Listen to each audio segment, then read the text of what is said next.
Você ouve a partir de agora Sônia Santana Prime Time. Coerência, eficiência, competência e tradição para informar você. Os trabalhos de renomados pesquisadores e cientistas, com foco na inovação e na tecnologia.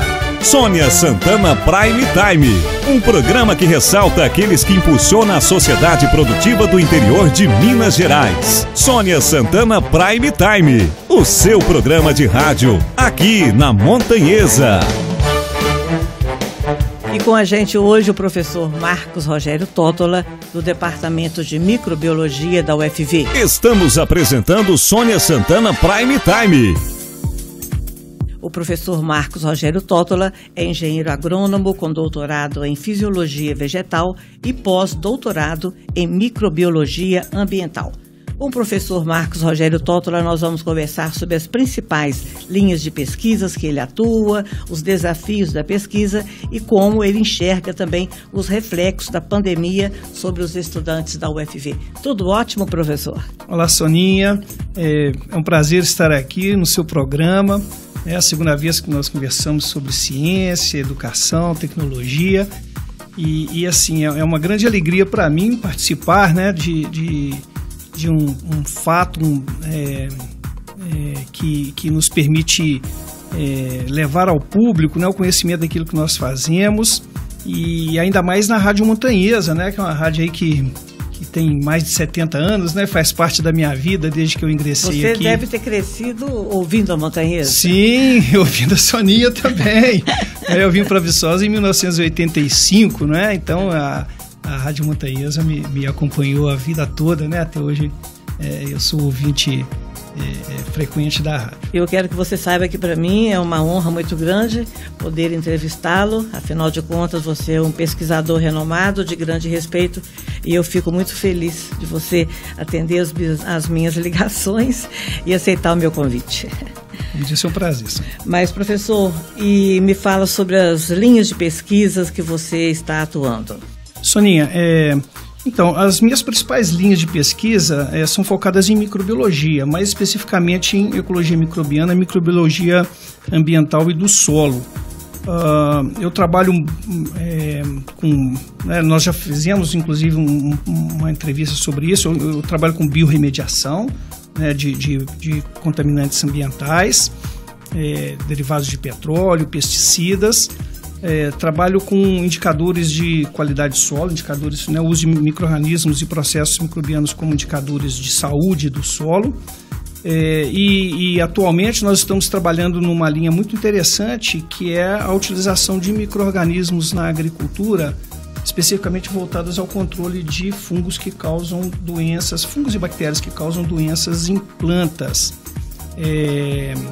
E dentro dessa linha de pesquisa, nós estamos desenvolvendo estudos em bionanotecnologia, envolvendo aí a aplicação de nanotecnologia e compostos microbianos que têm ação antimicrobiana, para juntos nós obtermos produtos que têm maior eficácia no controle de organismos que causam doenças em plantas e em animais, né, incluindo o homem.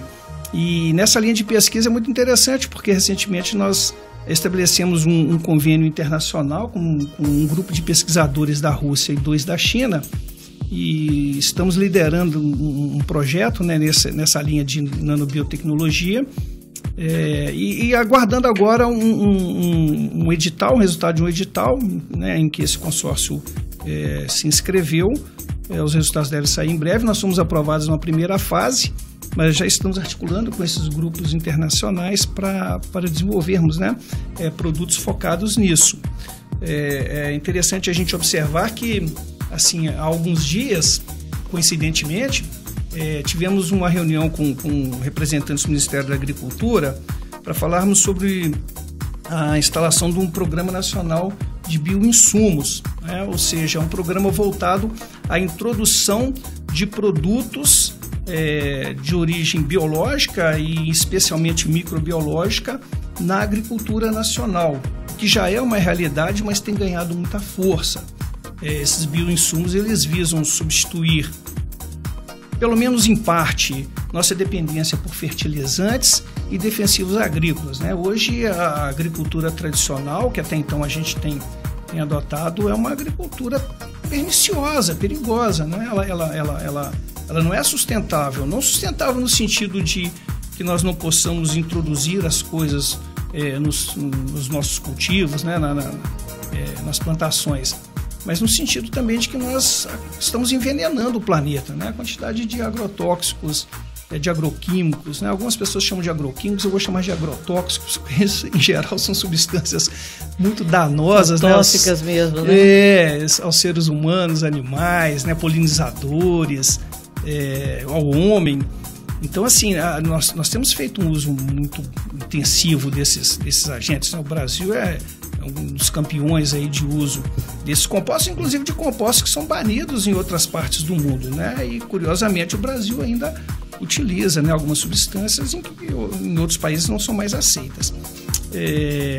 E a intenção é exatamente substituir esses materiais, né, perigosos, que causam impacto ambiental e deixam resíduos nos alimentos, por formas menos drásticas de controle, né, de insetos praga, de patógenos, e isso é plenamente possível. Nós já temos linhas de produtos extremamente eficazes, de custo similar, às vezes um pouco acima ou um pouco abaixo dos agroquímicos convencionais, né, os agrotóxicos convencionais, mas é uma linha que tem crescido muito. Eu até semana passada, conversando com os nossos estudantes de agronomia, né, do curso de microbiologia do solo, destacava o fato, né, e inclusive essa reunião que tivemos com o MAPA, o fato de que a agricultura moderna ela vai ter que passar por uma readequação do conhecimento, inclusive dos nossos alunos, né, porque o grande foco hoje é nessa agricultura mais sustentável. Então, essas são as principais linhas de pesquisa de que nós temos feito parte, afora, assim, alguma coisa em bioprospecção de micro-organismos capazes de produzir metabólitos que sejam importantes, né, em biotecnologia, por exemplo, na linha de surfactantes, né, a gente tem uma linha importante disso aí, que são moléculas que podem ser utilizadas como atividade anticâncer, antiobesidade, antidepressiva. Mas, então, assim, é um universo, né? A pesquisa em microbiologia ela tem ganhado, assim, um destaque muito grande e tem tido um progresso muito expressivo em função dos avanços tecnológicos, né? E em relação a avanços tecnológicos, a gente tem que lembrar que esses são obtidos através da pesquisa, dos investimentos em pesquisa. E os desafios da pesquisa? Então, eu acho que eu já até coloquei um gancho para você aí, né, nesse aspecto, porque... Já senti o drama, já. O desafio da pesquisa sempre foi, né, claro, são dois pilares que eu enxergo nisso. Primeiro são recursos financeiros. Sempre falta, né? Sempre falta, nunca é suficiente. E o outro pilar é o recurso humano. Né? Então, assim, nós precisamos formar bem os nossos jovens, investir no conhecimento, estimular né, o interesse pela pesquisa nos nossos jovens também, para formarmos uma massa de pessoas, não uma massa disforme, né? Como se fosse algo para ser usado numa receita, mas é uma massa crítica mesmo de pessoas com boa formação e com interesse pela pesquisa, para nós podermos estabelecer linhas que sejam, que nos coloquem, né, aí na fronteira do conhecimento científico, tecnológico. Em relação a investimentos, de fato é preocupante, né? Nós tivemos recentemente notícias aí de um corte de 2,5 bilhões de reais do FNDCT, que é o principal fundo, né, de ciência e tecnologia do país. O orçamento, que já era, assim, extremamente reduzido, de 4,5 bilhões, caiu para 2 bilhões. Então, foi um corte bastante significativo, né? Isso não só no apoio à ciência, mas também, né, os cortes que nós temos tido de investimento nas instituições, né, de ensino. E acaba que esses cortes, tanto nos fundos para a ciência, quanto para a sustentação, né, das nossas universidades, né, das instituições de ciência e tecnologia, né, acaba que isso reflete na formação dos nossos alunos também, na qualidade dos alunos, na oportunidade que nós conseguimos dar a eles para se inserirem, né, na carreira aí de ciência e tecnologia. E, claro, a formação básica dos estudantes nas disciplinas, especialmente, por exemplo, em alguns campos, na microbiologia, nós temos, assim, fazemos uso intensivo de aulas práticas, né, em que nós colocamos os nossos alunos para manipular mesmo micro-organismos, né, com os instrumentais, e a gente tenta, né, disponibilizar as coisas mais modernas que nós conseguimos, mas isso requer recursos, sabe, investimento, sabe, Sonia? E eu vejo com um pouco de preocupação esse aspecto, né, de uma defasagem aí. Eu espero que isso seja passageiro. Nós estamos vivendo crises aí recentes, uma após outra, né? Mas eu espero que haja uma reversão disso em breve. E é interessante a gente observar também que, assim, os países mais evoluídos, eles não conseguiram isso importando tecnologia, né? Eles conseguiram avanços significativos, né, em todos os aspectos econômicos, científicos, sociais, investindo em pesquisa e não importando coisas feitas em outros locais, né? Então, nós precisamos desenvolver, nós não podemos eternamente viver como exportadores de commodities, minério de ferro, soja, milho, na verdade, etanol, açúcar. A gente precisa desenvolver tecnologia, né? Você pensa aí, quantas toneladas de soja você não tem que despender para compensar um chip de computador que você importa, né? Então, é uma coisa desproporcional, né? Mas, como eu disse, para a gente deixar de sermos exportadores de commodity para sermos exportadores de tecnologia, é preciso investimento maciço em nossos jovens nos centros de tecnologia, que não faltam, né? Os pesquisadores brasileiros são assim, eu digo que são verdadeiros guerreiros mesmo, né? Porque a gente faz milagre com poucos recursos e é muito interessante, até quando nós conversamos com parceiros internacionais, eles ficam de fato intrigados em como que nós conseguimos fazer tanto com tão pouco recurso, né? E eu acho que isso faz parte até acho que a vida é assim, né? A gente, quando trabalha sob restrições, nós aprendemos a buscar alternativas, né?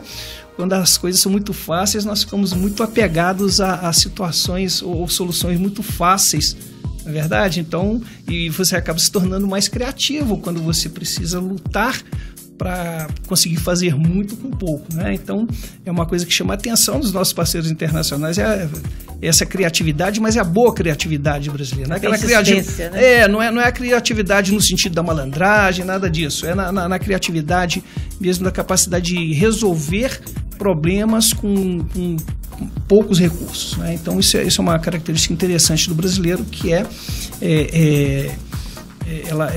é conhecida no mundo todo, né, no aspecto científico. Doutor Tótola, quando você ressalta que é necessário impulsionar o interesse dos alunos, né, pela pesquisa, me vem também a pergunta sobre os reflexos da pandemia nas aulas, né?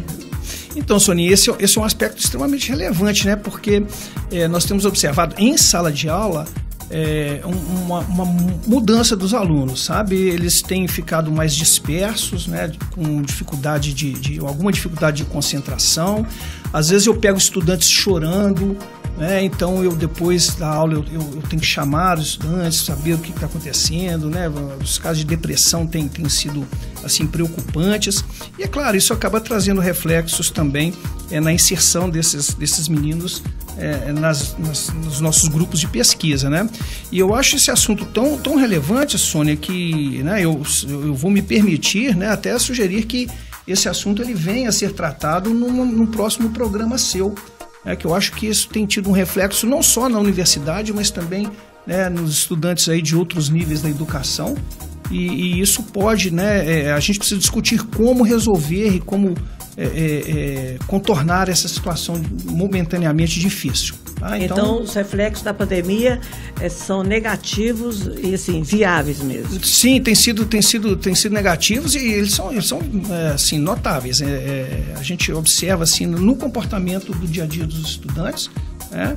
É uma dificuldade mesmo de inserção nos assuntos, no aprofundamento das questões, e até com alguma dificuldade de lidar com dificuldades. E a ciência, principalmente, ela é lidar com dificuldades, com desafios todo o tempo. E aí, se as pessoas não estão preparadas para enfrentar as dificuldades, os desafios, isso acaba trazendo dificuldades também na sua inserção aí nos tópicos aí relacionados à ciência. Professor Marcos Rogério, agradeço muito a sua atenção ao nosso convite. Foi uma honra realmente entrevistá-lo. Soninha, a honra foi minha, Conte sempre comigo. E mais uma vez eu agradeço pela oportunidade de falar aqui ao público da Rádio Montanhesa de um tema tão importante para o nosso país. Tudo de bom, vai com Deus. Obrigado. Você ouviu Sônia Santana Prime Time.